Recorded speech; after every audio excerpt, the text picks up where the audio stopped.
Donc l'objet que j'ai rapporté, c'est un objet qui m'a été offert par monsieur Anton Drobniak, avant-centre du Racing Club de Lens, au cours de la saison 97-98, quand le Racing Club de Lens a été champion de France.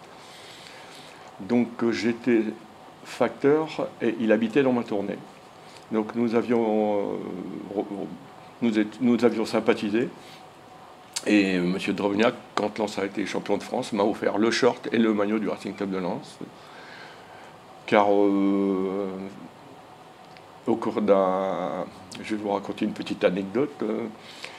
Le jour de la demi-finale en 98 opposant le Racing Club de Lens à l'Olympique Lyonnais, j'avais une lettre recommandée à présenter, donc il me fait entrer et il prenait son petit déjeuner. Alors son épouse, on parle ensemble, et son épouse me dit « Alors, votre pronostic ?» Lens va gagner, Anto va nous amener en finale de la Coupe de France, et il va marquer un but.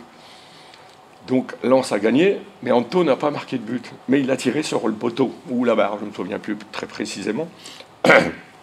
Et donc c'est tout, le lundi je fais ma tournée, je passe devant la maison où ils habitaient, et elle m'interpelle. Elle me dit, dans un français approximatif, elle me dit « Facteur, vous porte bonheur à Anto.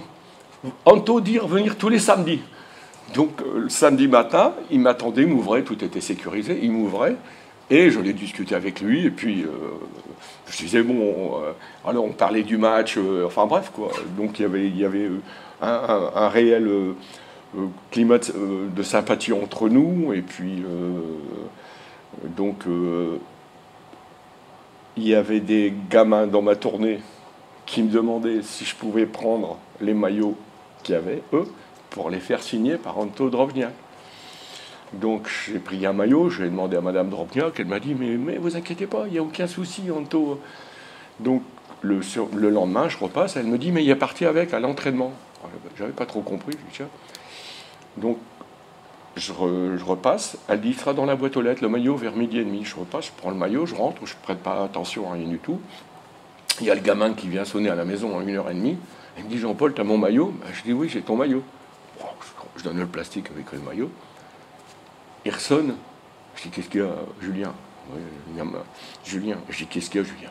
Mais il avait signé tous les joueurs. Il avait fait signer tous les joueurs. Donc vous savez bien que le bouche à oreille a fonctionné.